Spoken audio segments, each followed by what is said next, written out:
welcome back to a best of 3 series of top level StarCraft 2. What I've got for you today is a Zerg versus Terran, a best of 3 series. That's a qualification match for the new Masters Coliseum tournament. Now, in this best of 3, we're starting off on the map Dorado, spawning right here in the bottom left-hand corner, playing with the red Zerg drones. We have none other than Rogue, one of my personal favorites. His opponent, down in the bottom right. I mean, he's got a little rebellion icon spinning around on the main command center. He's playing in blue. He's also one of my favorites. I can, well, already imagine that most of you will recognize that this is none other than ByuN. I mean, his team color, right? A team icon. It does it for me. Whenever you see a command center with a rebellion icon, it can only ever be ByuN. Now, I heard that this series is amazing. I reached out to the Masters Coliseum guys and I asked if they could send me the replays. Apparently, we've got some more games as well that were played last weekend that they will be able to send to me upcoming weekend. But apparently this series is awesome, so we're gonna find out together. I know that last weekend we had some of the very best players in the world, like for example Cyril already participate in their group. I haven't actually seen any of those games yet either, so stay tuned for those. We're gonna have a look at those very, very soon, probably sometime next week. Sorry, Toby. That's who sends me the replays. I have no idea what he's saying. So this is from a tournament organizer called SC Boy. Currently, in case you're unfamiliar, there's not that many StarCraft tournaments. We don't really have like a announced professional season. But lucky for us, the Chinese tournament organizers are still going in hard with a very long-running competition, a very significant prize pool, and this basically is a qualification match into the main event. So I know that some players, I believe they got like invited into the tournament, like for example Cyril, because it turns out when you're running a StarCraft tournament, inviting the very best players in the world may just be your best bet. I think it depends on how well they did in the previous seasons. So you get like a free pass into the next season. But anyways, Rogue and ByuN are both amazing. So yeah, I guess we'll find out which of the two managed to move on to the actual season, because I have no idea. Now, Dorado, we're starting off on this map, and it's of course the map with that golden wall over here. A couple of skinny mineral fields over here too. We have the blue mineral wall here with all the skinny mineral fields too, as well. A lot of different entrances into the bottom of the map are technically possible. But generally speaking, StarCraft players, they don't like having neighbors, okay? Even though these guys will likely live in Seoul. And from what I understand, I've actually never been to Seoul in Korea, but yeah, from what I understand, that city is quite packed. Even though they are probably closer to being neighbors in real life than not, it's yeah, it's pretty likely that StarCraft players, well, they usually like to expand away from one another. Although ByuN's positioning here on the command center does seem to be indicative of him maybe taking it over here. Maybe over here. Maybe over there.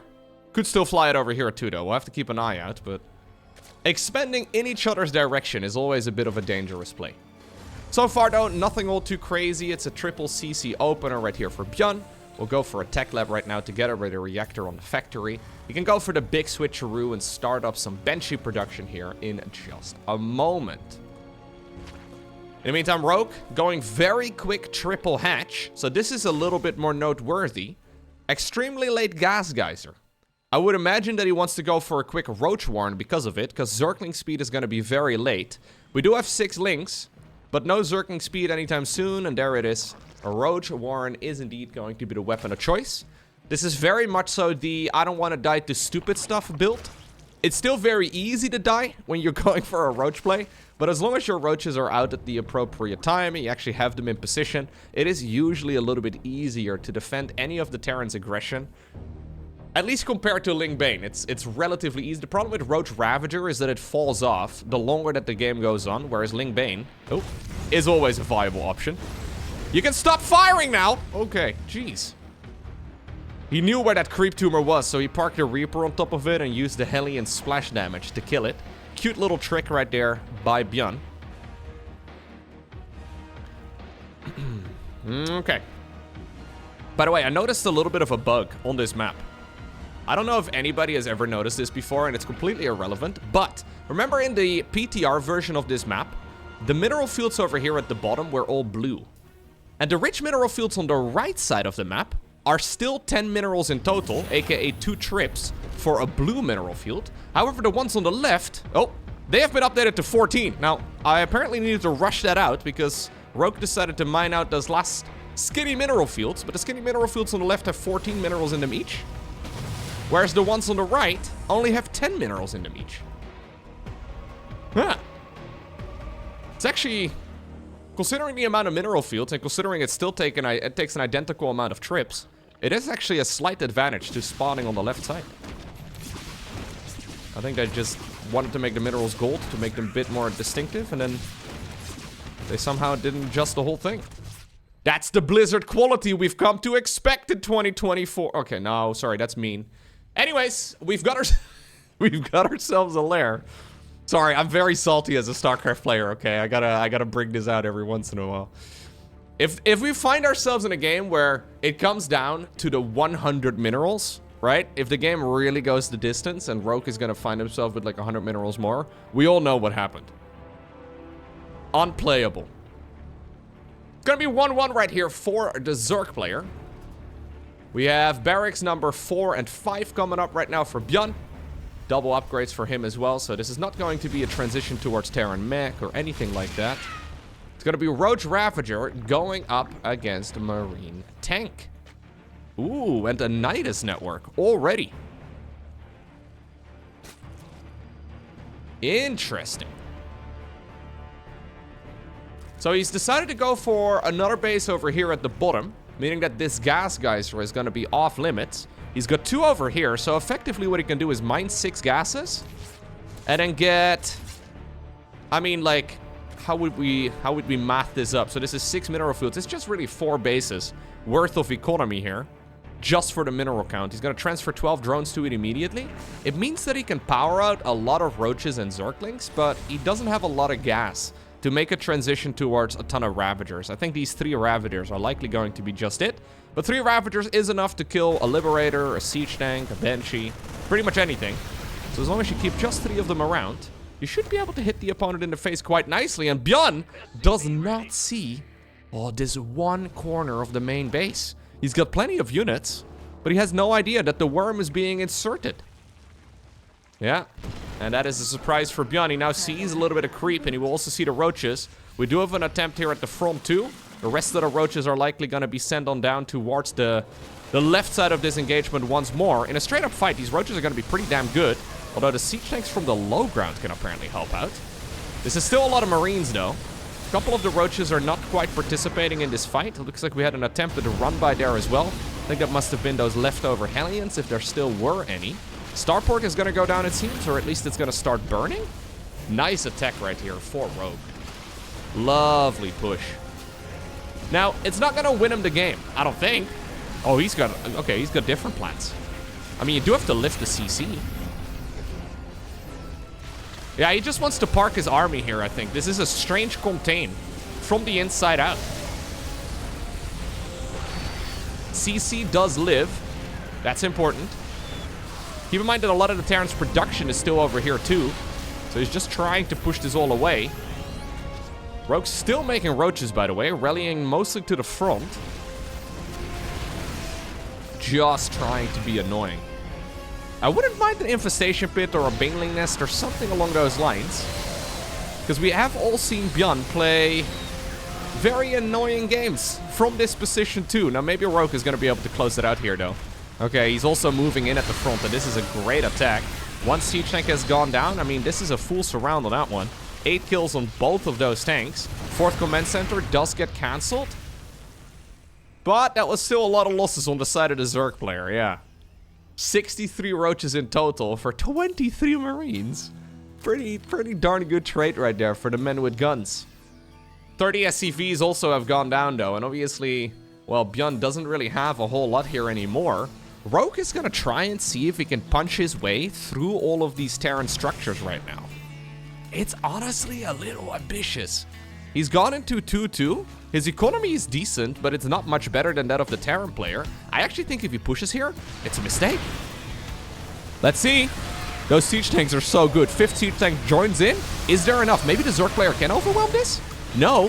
No, he does not have enough. Banshee as well. Still hanging out. Already 12 confirmed kills. Don't sleep on the Banshee in these sort of scenarios. Suddenly the supply count is dead even. After Rogue was, like what, 70 supply ahead? Just a minute or two ago? Plus, I'm liking this unit composition for the Terran so much better. Marine Marauder Siege Tank, I mean, that scales from the early game all the way until the very late game. But as soon as 2-2 finishes up, I'm already liking Roach Ravager much less. There is 2-2 coming here for the Zerg player, but...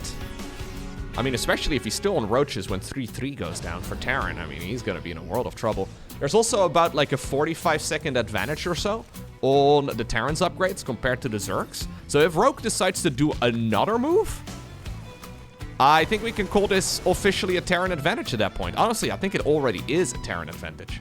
Straight +3. +1 as well for the siege tanks. Concussive shells are coming up. Yeah, I like the addition of the Marauders here quite a bit.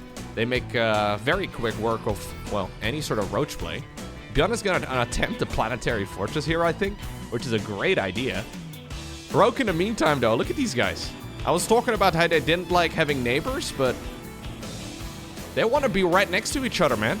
They want the bases to hug. There's no way, Rogue. I don't believe. He's going to try and go for an all-in. He's got 2-2 finishing up, well, in a couple seconds from now, mostly after half of the roaches have died already. Not loving this timing here. The spread on the siege tanks is still phenomenal, but there might be just barely enough for the Zerg player to go through all of this. SCVs are soaking damage as well at the bottom. Siege tank here is going to get picked off, but ultimately, I think there's enough. Now the SCVs have chosen their next mineral line. It's a little ambitious. Another 16 workers go down. 42 of them right now in total. That's the answer to the life of the universe and everything. And it still means that ByuN is a couple workers ahead of the Zerg opponent. 3 additional barracks, by the way, finishing up. That's barracks 6, 7, and 8. So ByuN is going to be able to continue his mining for the rest of the game off of that alone. And the longer that this goes on, I mean, the saving grace here for Rogue is that ByuN did not go +3 attacks. There we go. It's a bit late. ByuN always with his upgrades disconnected. +3 attacks is miles better here than +3 armor, but yeah, ByuN keeps doing that. I've ranted about that before. Don't want to do it again. I think, though, that this is still a much better spot for the Terran, even though it's still an uncomfortable one. It's again, though, Rogue with the golden mineral fields over here, too, right? And these are really nice. His worker count is a little bit deceiving because of it. It's just that rarely do we see Roach Ravager win in the late game. Here we go again. Rogue with another big shot. Roach Ravager. He's hoping that he can hit the Terran before +3 upgrades finish up. It looks like he is indeed going to be able to achieve that goal, but he's going to have to settle for 30 additional SCV kills. The mules are nice, though. Dude, this is actually such a good game to start things off. ByuN is gonna move the command center ever so slightly. Didn't go for a planetary, by the way. That surprises me a little bit. Another Nidus Worm is gonna go up in the corner of the old main base. Another siege tank joins the fray. Nidus Worm in the main is gonna be once more going up. Okay, he decides to go for the rocks over here. Nidus Worm in the meantime is gonna unload some Roach Ravager, but this Marine Marauder squad is gonna be quite good. Pusher at the front as well is gonna get denied. Terran army is gonna have to shift into the main base, though. There's a great, well, set of siege tanks over here, but how do you decide how many do you move to the natural, right? Like, how do you make the call where you actually want to be fighting the opponent? Okay. ByuN once more behind in the supply count. Loses even more SCVs. Rogue's economy, though, is also in tatters. Some decent corrosive balls connecting. Command center is going to fly back in, and ByuN is, I think, going to just shove this away now. Yeah, Rogue decided to retreat by himself. Little squad of Marine Marauder, though. I think it might be the same squad that already killed that base at the bottom. They're now looking for any of the, well, further along Zerg expansions, and he will be very happy now to note that there is no base over here on the left side of the map. So that means that Zerg is fizzling out. There's about 0% chance that there's gonna be a transition right now. Still, though, ByuN needs to hold on, and his army is not that big. He's gonna once more pull more SCVs. The siege tanks are within firing range of the corrosive biles. A lot more Ravagers available, but that's exactly where ByuN has got his sight set to. decides to go after those Ravagers. They have been the thorn in his side for a while already, but ultimately, there is not enough Zerg. And despite being like 80 supply up or something along those lines, at the very beginning of this game, it's our Terran player who obtains the victory over Rogue. Next up, we find ourselves on Abyssal Reef. Lovely game right there. Really well handled by ByuN. I mean, that was such a significant deficit. It's one of those scenarios where I feel like if it's like your average ladder game, a lot of pro gamers would have already tapped out, right? Obviously, in tournament settings, you do have to continue playing, but ByuN knew that he had one opportunity, and he decided to grab it with both hands. And sometimes you do need a little bit of luck. Sometimes when the opponent overextends, you can get back into it. It required a couple of those good engagements back to back to back. But ultimately, the Terran player there got it done. Now we're on Abyssal Reef. A very large map.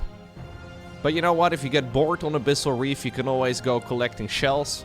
There's our friendly, there's a giant shark here somewhere. I don't really know what's going on, but when I zoom out... Oh, yeah, we can see its shadow. I don't think it's currently available until, like, one of the players gains vision of this area, but there is a giant shark floating around. Oh! Yeah, I found it! This thing scares me about twice a week. When I zoom out in the middle of an engagement, and there's a giant shark, and I don't know why. I'm pretty sure the reason is that back in the day when this map was first around, there was no option for commentators to zoom out that far. So back in the early days, there was no proper observer interface. I don't remember exactly when that was introduced. Anyways, I can zoom out multiple levels now, right? And it's really nice during big engagements in particular. But I don't recall ever seeing Sharkman back in the early days of StarCraft 2 when this map was first introduced in the start of Legacy of the Void. But anyways, he'll make an appearance every once in a while.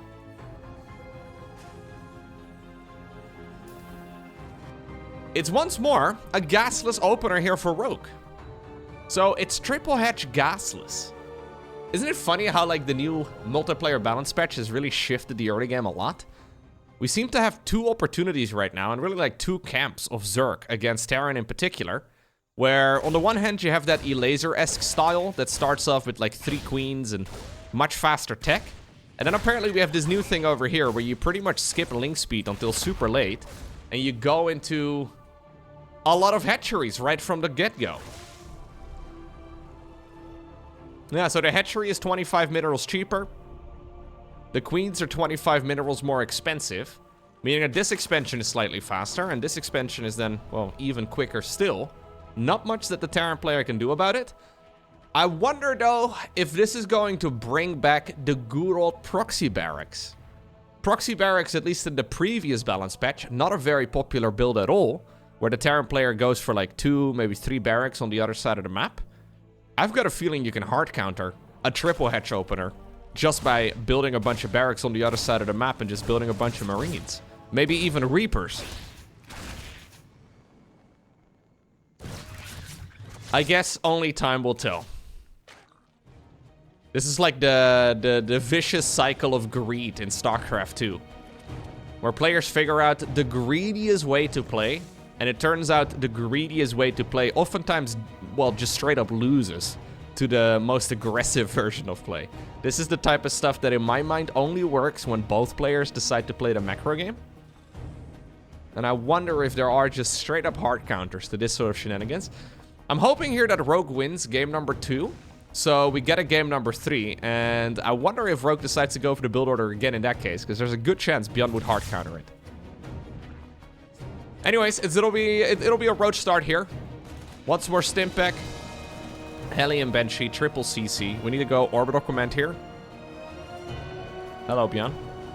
Yeah, okay. Much better. Cancel that. Ooh. He's faking it. This is a fake. Overlord Scout coming in. He's faking the blue, the Hellion cloaking. The Banshee cloaking upgrade here. Going for the Raven upgrade because it's a little bit cheaper. So we're faking... Let me get this straight, ByuN. We're faking Banshee cloaking. And then in order to trick the opponent, we make 2 Banshees. But without cloak. Gotcha. Gotcha. No, that's... Rogue actually not taking the bait yet. He wants to kill his own creep tumor right now. The norm is to actually put your creep tumor over here. Yeah, he's walling himself in fully. Main problem, though, with this setup here for Rogue, and I do quite like it. So he's left just enough space for Zerglings to go through, but the bigger units should not be able to fit. The main problem you run into here is that getting creep on this section of the map is really tough. So even when Rogue goes for a creep tumor or 2 in this area, I think it's a great idea for ByuN to scan and just get rid of it. So the reason, by the way, to fake the Banshee, the cloaking upgrade, is to force out a bunch of spore crawlers. There's 3 of them already. The lair is also making now before double upgrades. Is it gonna be missile and armor again? It's kind of looking like it. There go the Banshees. Yeah. So we're once more playing good old roaches.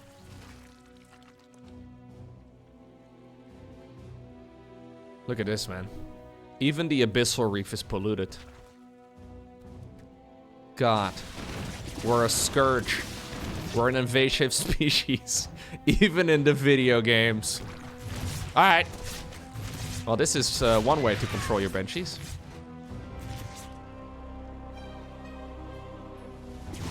Infestation pit out in the open. He's making like a semi-wall. This is really strange to me. We've seen Zerg players hiding their Evo chambers at the front, right? Quote unquote hiding them, trying to create choke points. Rogue is now making a choke point with an infestation pit. Hydra then is gonna be in a little bit more of a tucked away position. Yeah, so the creep threat is actually just not here.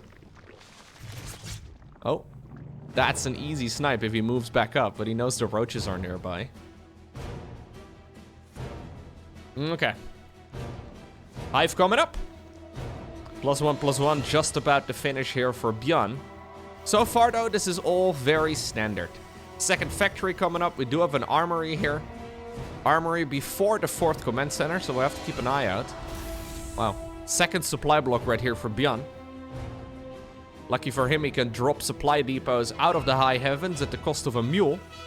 Oh, that was a little glimpse right there of our dear old friend.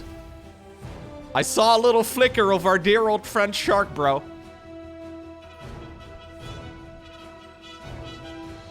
There's a couple of the sharks going around. I wonder if I can find more. I don't think... so the entire map layout is obviously symmetrical, but I'm pretty sure the doodads that are all over the map are not. Otherwise, there should be one right about over here somewhere, but I don't think so.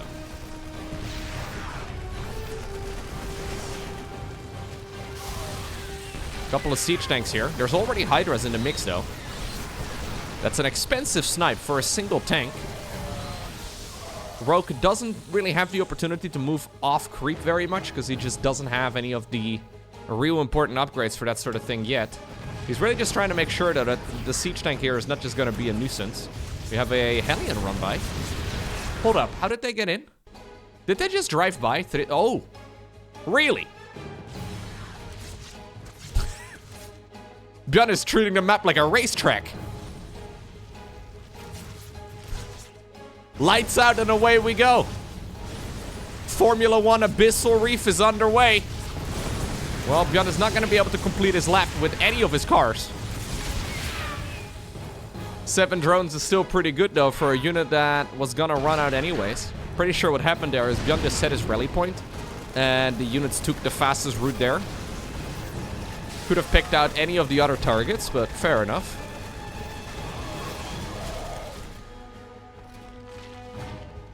"13 drones ended up going down there. 18 now in total. The thing is, though, it always feels a little silly, but killing this many drones at the 8-minute mark,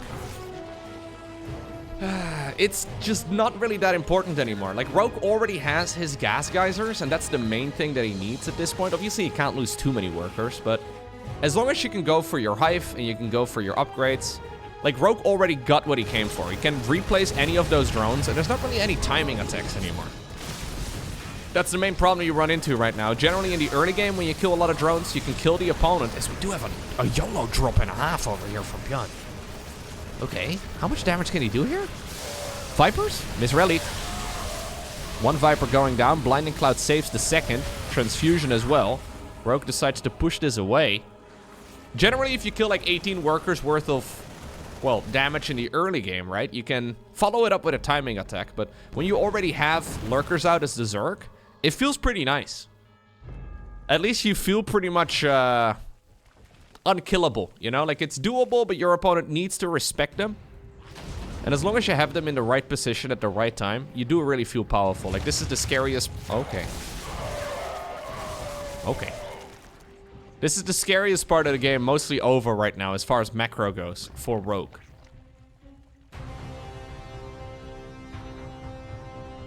Okay. A lot of command centers. +3/+3 coming up. Ghost transition is underway. And this is looking like a nice little macro game. Tunneling Claws? Really? Okay. That's the Roach Burrow movement ability. I guess Rogue is thinking, yo, I have a bunch of those guys left over. May as well. He's got 14 of them. Yeah, you have to kind of get Burrow at some point anyways. This is not that expensive of an upgrade, and maybe it'll allow those roaches to get some more value. Generally, though, I think at this point, Rogue is going to just get rid of any of the leftover roaches. And then replace them with better units. This is not a good fight for the Zerg. Got an abduction off, but lost quite a few troops, too. Yeah, the roaches at this point are mostly just cannon fodder. So he's going to deny this base. Mostly because the count of ghosts is not that high yet. He decides to go up towards this choke point. This is where that high-value supply depot group is at. And that is a lot of SCVs now, or a lot of supply, rather, that is no longer available here for the Terran. There's once more. Double Nidus network, baby. I love the double Nidus network. Baneling Nest coming up. Zergling run by on the left side of the map. This is Rogue making his transition towards the late game. Oh, the door's been closed. Well, this is awkward. The reason we went over here is to open... Oh, okay. Well, that's one way to do it. Surprise! It's me.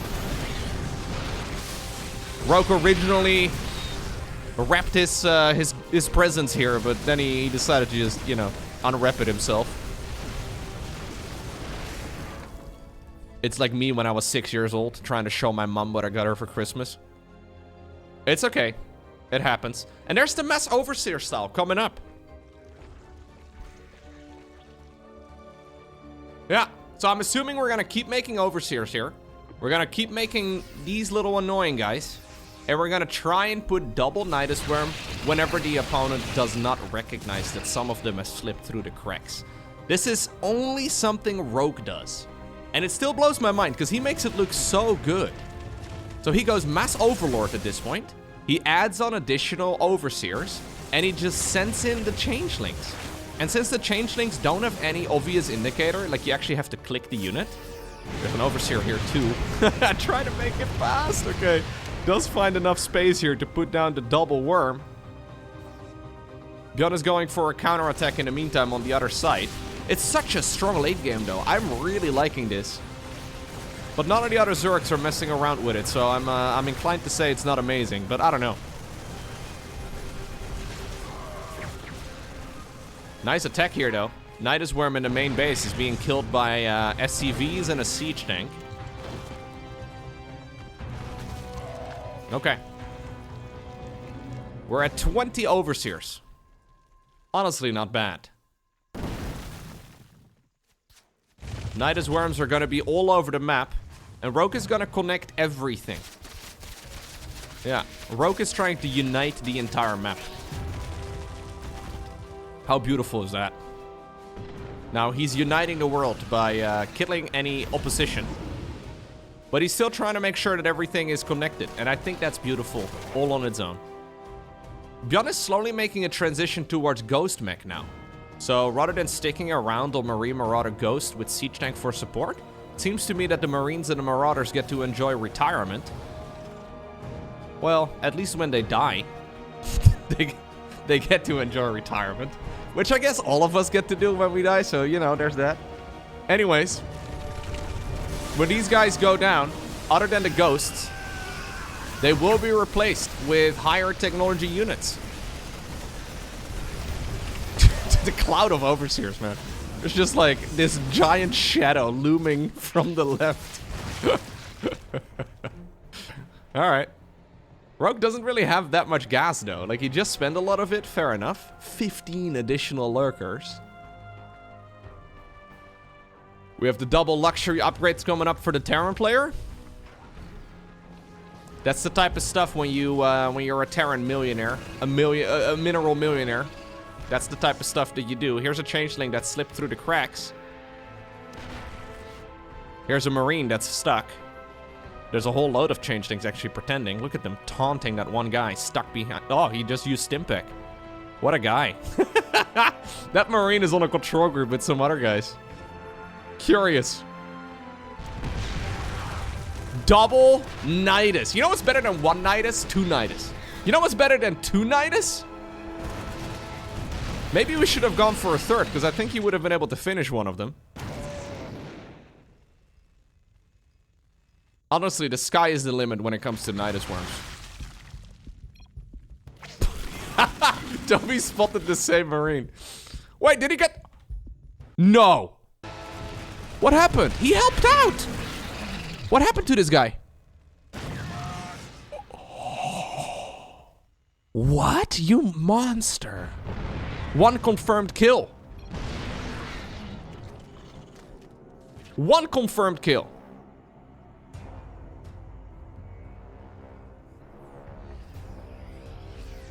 Betrayer. In truth, it was I who was betrayed. He'll come back. We can all feel the hatred of 10,000 years as the siege tanks are having an absolute blast, though. Woo! On this high ground. This is such a nice corner, man.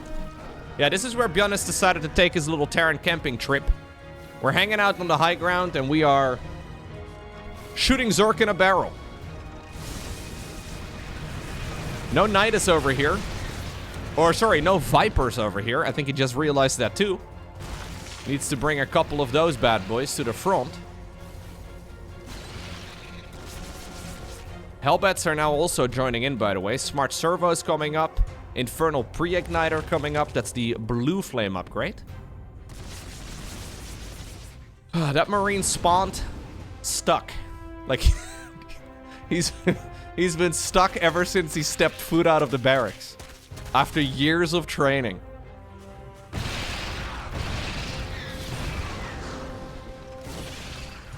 Okay. A lot of Marines here trying to pretend to be stuck as well.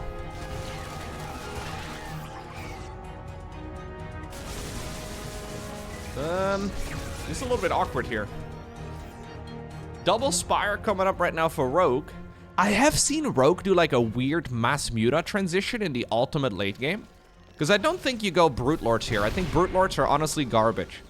I'm becoming more and more mean the more I cast. Like, my honesty is starting to appear more and more. I feel like I've been a bit of a jerk for most of it, but Brute Lords are a little bit, yeah, a little bit garbage. I don't believe it's for Brutes. I think we're probably gonna go double upgrades, or maybe he's really concerned about, like... Probably not. Oh, sure. Fusion Core. Double starport on the production tab too. Should be for Liberators. Could be for Battle Cruisers. But Battle Cruisers are kinda like Brute Lords. As in, most of the time they're garbage. Why are the tier 3 flyer units kind of garbage? I would say that Brute Lords are more garbage though than Battle Cruisers. Like if I were to make a garbage unit tier list,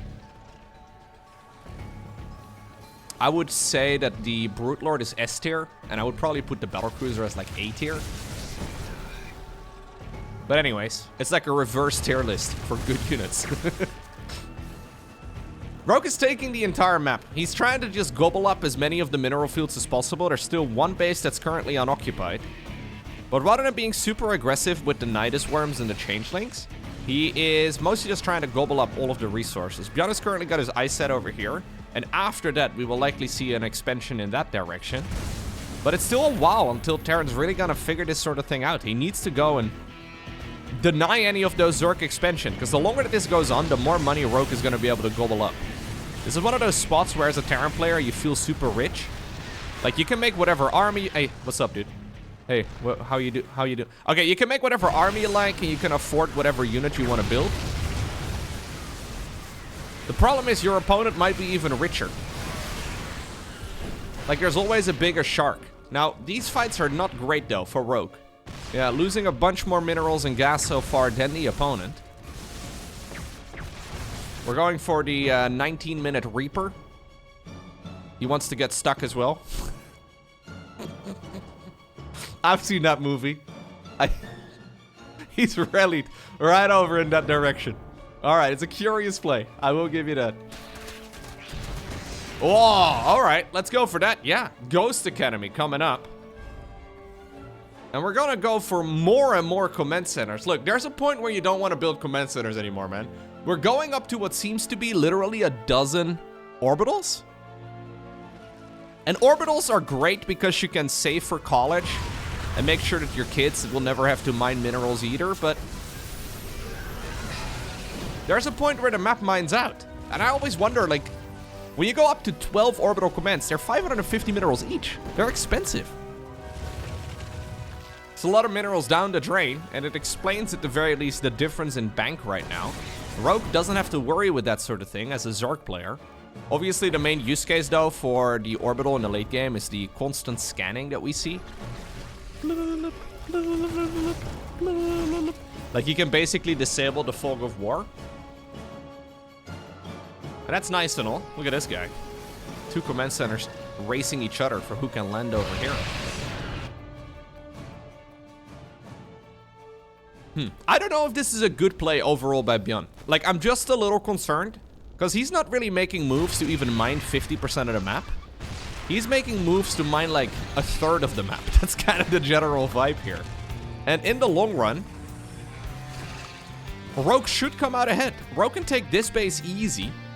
He should really be sending drones on over to these outer expansions, actually. I would love to... Yeah, I think that's what he's doing right now. In the meantime, he's also engaging over here at the front. Tactical nuke in the meantime is flying across the screen as well, heading to the bottom base.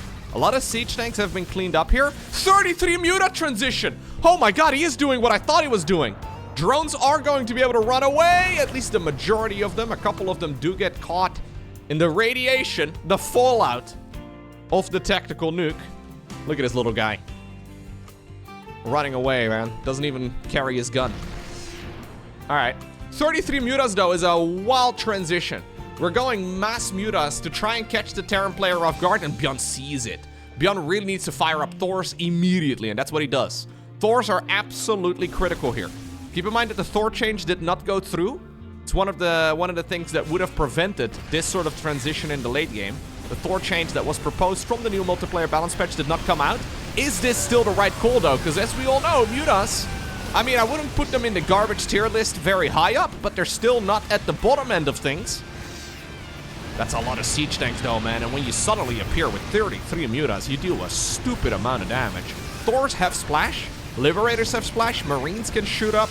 Obviously, well, ghosts are not a bad weapon of choice either. I love that he's mixed the Overseer control group onto the Muta control group too. How many mutas are there here?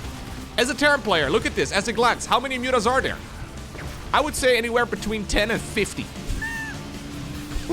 It's really hard to say. So how do you know if you can engage it? Well, as long as the Thors are in range, that's good enough, I guess.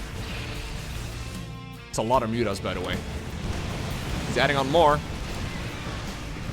Dude, Rogue is such a cool player. I absolutely love this. It's hard not to be a fan of Rogue. I'm very happy he's done with his military service and decided to come back to the game, man. I've missed this type of playstyle. It's that crazy, chaotic Korean approach. You would not see Serral do this. This is not a Serral play at all. Serral is very textbook and very calculated, and there's a certain beauty to that as well, don't get me wrong, but this is that Korean chaos that we have seen so many times. It only happens on the Korean server, but it's very effective And it's the type of stuff that wins against Clem all the time. Like, maybe Clem wouldn't have been in this situation where ByuN was, where he's just turtling up so much. I don't really love the overall approach here from ByuN, but the fact that Rogue sometimes pulls these things off, where he goes for like a 20-minute Mutaling Bane transition. Cat aggro, one sec. What? Cat aggro. I'm in the middle of a game, buddy. All right, back to the game. I suddenly heard meow in the corner of my my ear. It's the ear that I was recently operated on. Okay, I can now hear corners. It works better than ever before. All memes aside, now we have 3-3 coming up from Mutas. I have seen Rogue do this, but not in a long time. I'm glad I thought of it when he built the two spires next to each other, because Brute Lords just don't make any sense here.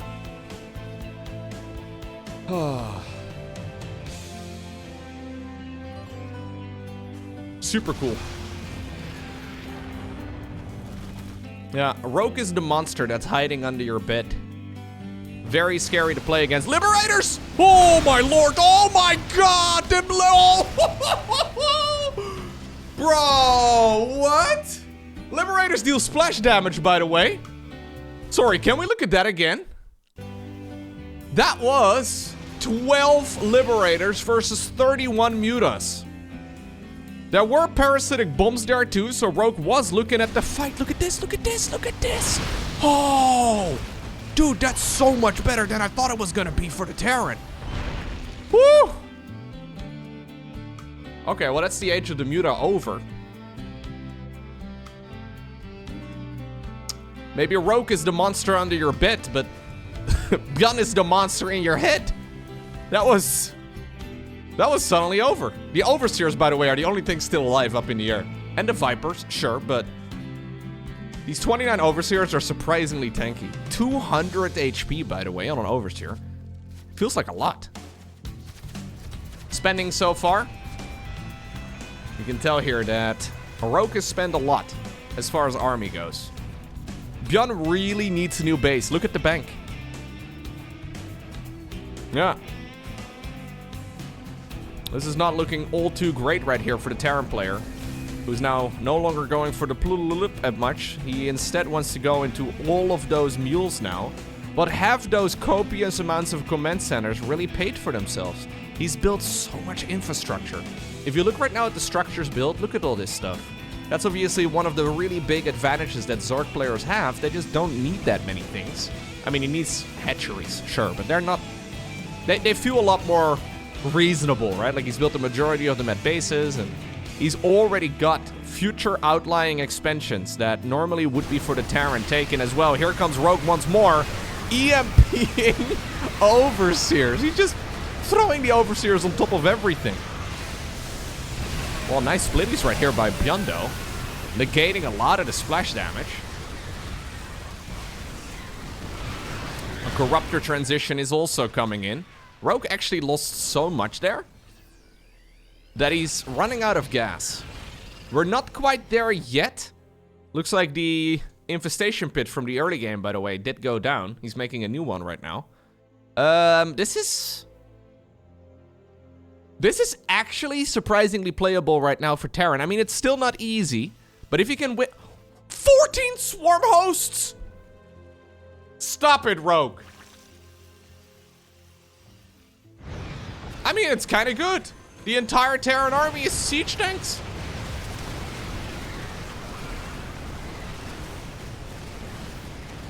Yeah, I guess. I mean, he needs something that's cost efficient. I was thinking maybe Infestor Brute Lord.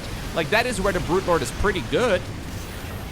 But Swarm Hosts, I guess, do the same thing. It's just that they're very supply heavy. But how likely is it that ByuN is ever gonna be able to approach a maxed out state? I don't think it's very likely at all. We still have Overseer changelings running around. This siege tank is now responsible for, I would imagine, 9 Nidus Worm kills.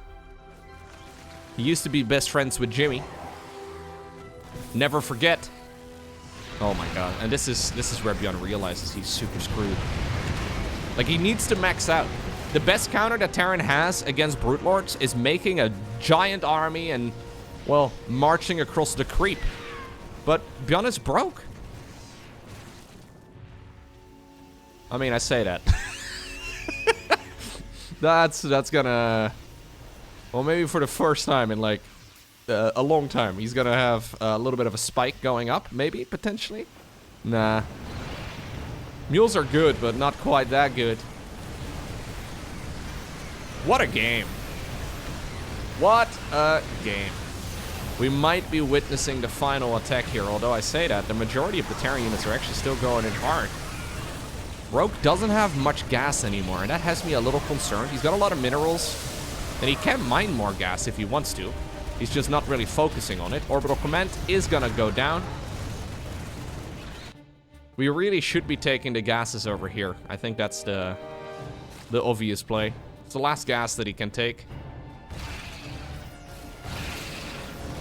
More orbital commands, though. More battles. Another wave of Locust, at least attempted. I mean, these Zerg waves are starting to look a little pathetic.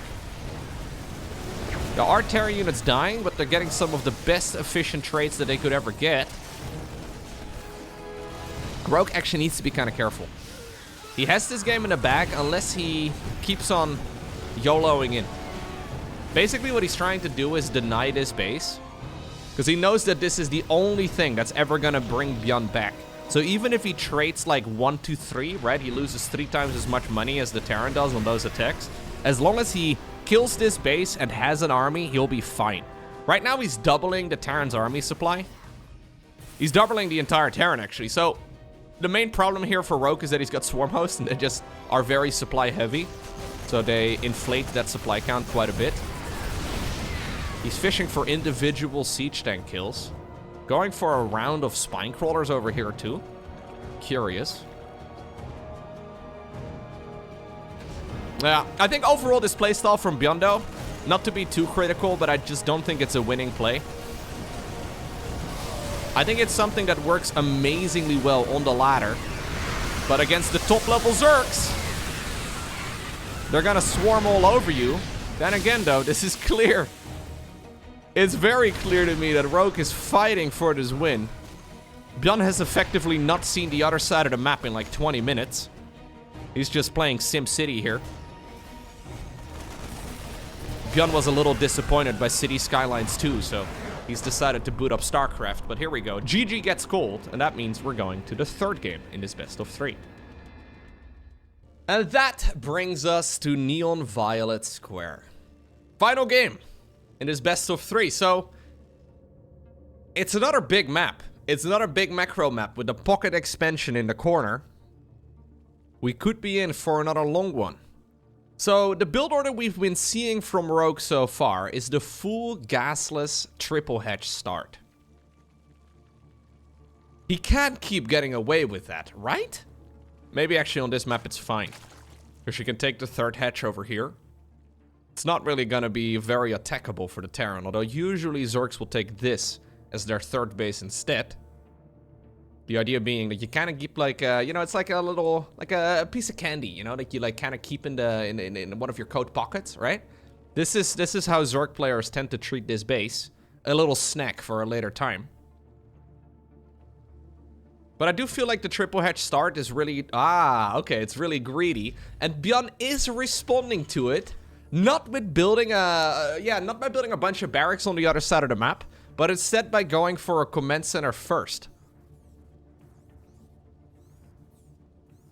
It is going to be hatch into pool now, into what should be another hatch. Hatch, pool, hatch, into eventually a gas, and then a quick roach warren. Where are we going? Oh, he's waiting for, what? Oh, I thought he was hiding. No, he's scouting. He's scouting. So he's thinking the same thing that I was thinking too, that this could be a proxy barracks opener here from ByuN. So he's just checking the most likely locations. Thank you for making me look smart, Rogue. I appreciate that, dude. Your opponent, though, has already deduced the exact same information too, and he's decided to boil it down to a command center on the low ground as his very first structure. Do we go any units, or do we just go straight Marine? Okay, we do still go for a Reaper. Fair enough.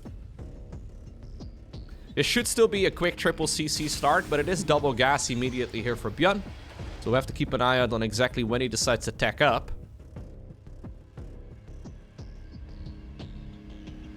I've always wondered what these things are on Neon Violet Square. Are these like walkways? Hey. Here's Alan's karaoke pub. Emporio Ormoni. Long John, all you can eat. Really? Wow. I always wanted to have all you can eat Long Johns. What a dream. The Supernova Men's Club. Rob's Guns. LNT. It's a lot of Nova posters over here. Okay, we have some Horde logos. Extra spicy though. At Long John's. Fantastic. Any more spicy posters anywhere? I'm assuming it's mirrored. What's this? Kelvin clone? All men, one man. Nuke noodles, cool down to hunger. Jeez Louise. I know some of these are props from the campaign. That's funny. Alright, sorry. I got distracted. This is the type of advertising we need.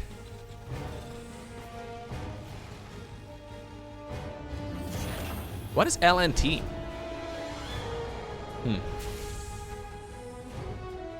I'm not sure. A little bit of sightseeing on Neon Violet Square. Yep. You're welcome. In order to travel in 2024, or soon to be 2025, you don't even have to leave your house. You can just sit at home, hit the like button on my videos, subscribe so you get notified to see more, and then you can go sightseeing together. Maybe we can go to the Supernova's Men's Club. Nuke Cola! Wow. That's lovely. Roach Warden coming up once again for Rogue. 4th hatchery once more building.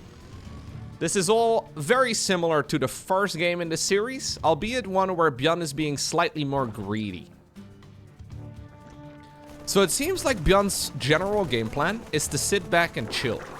Right? Like he plays quite aggressively and a little YOLO in the early game. We've seen some medevac drops, right, that seem a little unnecessary just now on Abyssal Reef as well, but that's ByuN. He likes to do that sort of thing. Curious to see what he does here, because in the late game, it seems like his general game plan is to, effectively play SimCity. Just sit back and relax and slowly macro up. And I'm just, I don't love that, man. Like, that was the entire plan with the new multiplayer balance patch, to reduce turtling across the board. Mostly for the Terran player, it's the reduction of 1 armor on the planetary fortress, and also very, very significant, the 1 additional supply for the Ghost really does hurt Terran in the late game quite a bit, but we still see a lot of Terran players attempting it at the very least, to just sit back and play that macro game very passively. I don't know if it's the right play. I don't know if it is actually a good play. I've got a feeling it's a good play against everybody below the tippity top. I don't really see the rogues of this world losing against that sort of passive style very much, but maybe I'm mistaken. There's got to be a reason why ByuN is going for it. It's very different, though, if you contrast it to the way that Clem plays. Like, Clem's super active, and I personally do like that a little bit better. But I guess it's personal preference. It's good to have multiple playstyles, but it is interesting to me that ByuN decides to be the passive player, you know, and generally he's very good at multitasking, and his micro is really good.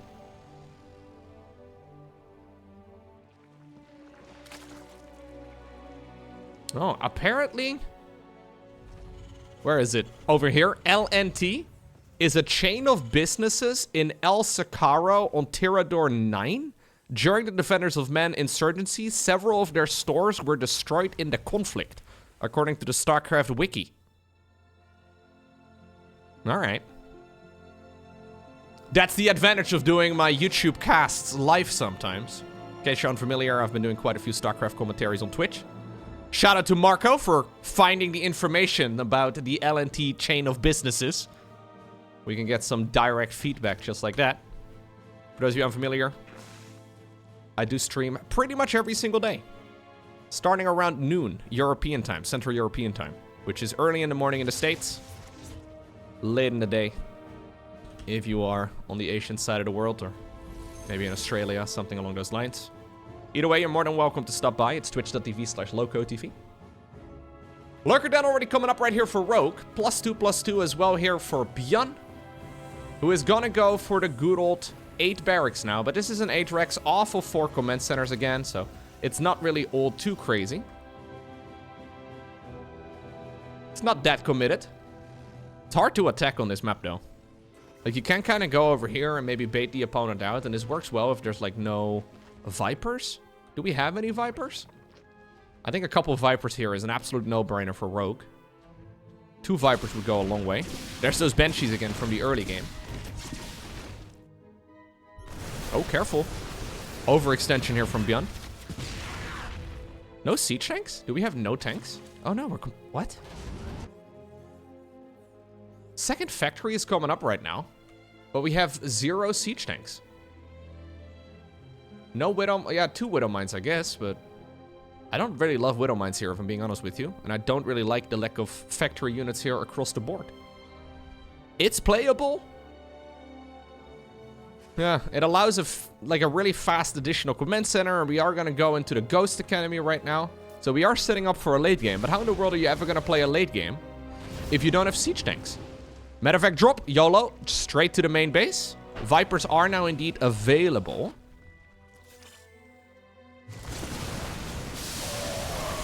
Couple of slow Zerglings here just to soak some damage. Here's the 2 Widow Mines.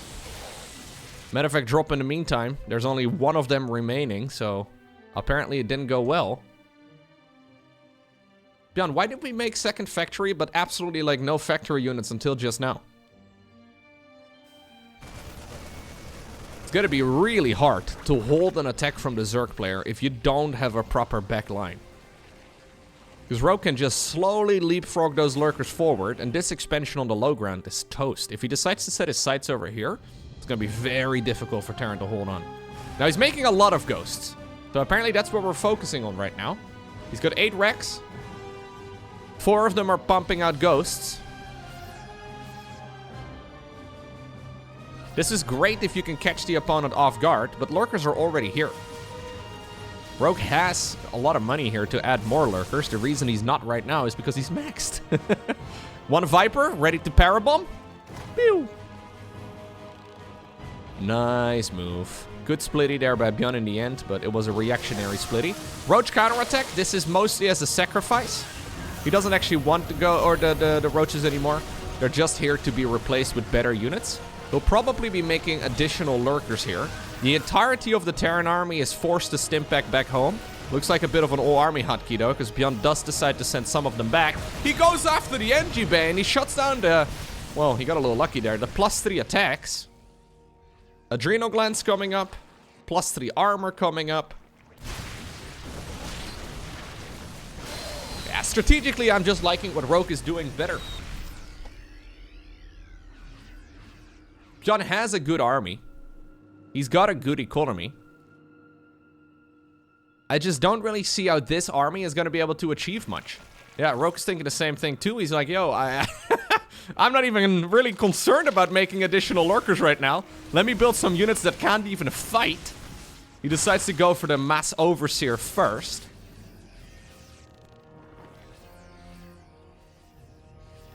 Additional command centers building. So ByuN is still out on the map. But soon it's gonna be time for him to go home. Fleet beacon's coming. Or fusion core, rather. The Terran fleet beacon. Additional starports. A lot of Marine Marauder, man. Oh, does he have enough to just simply break through all of this? I mean, there's not that many lurkers over here. ByuN trying to pull a rabbit out of a hat. Not making a whole lot of headroom, though. I wonder if Rogue has gotten a little over-eager with his late-game transition, but it seems to be that he's okay. Rogue is basically going to be forced to deal with Mass Liberator.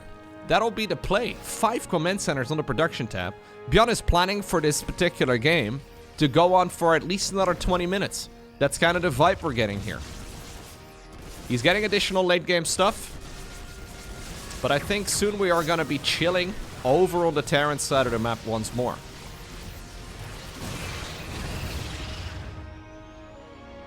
Okay. Let's see. Additional command centers are now finishing. +3/+3 will be coming up eventually. ByuN prioritizing +3 attacks this time around.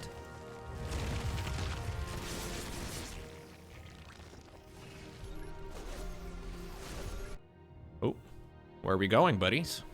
What are we doing? Nidus in the main base? I mean, that's one way to do it. Jeez, there's not even any missile turrets yet. One Overseer would have sufficed.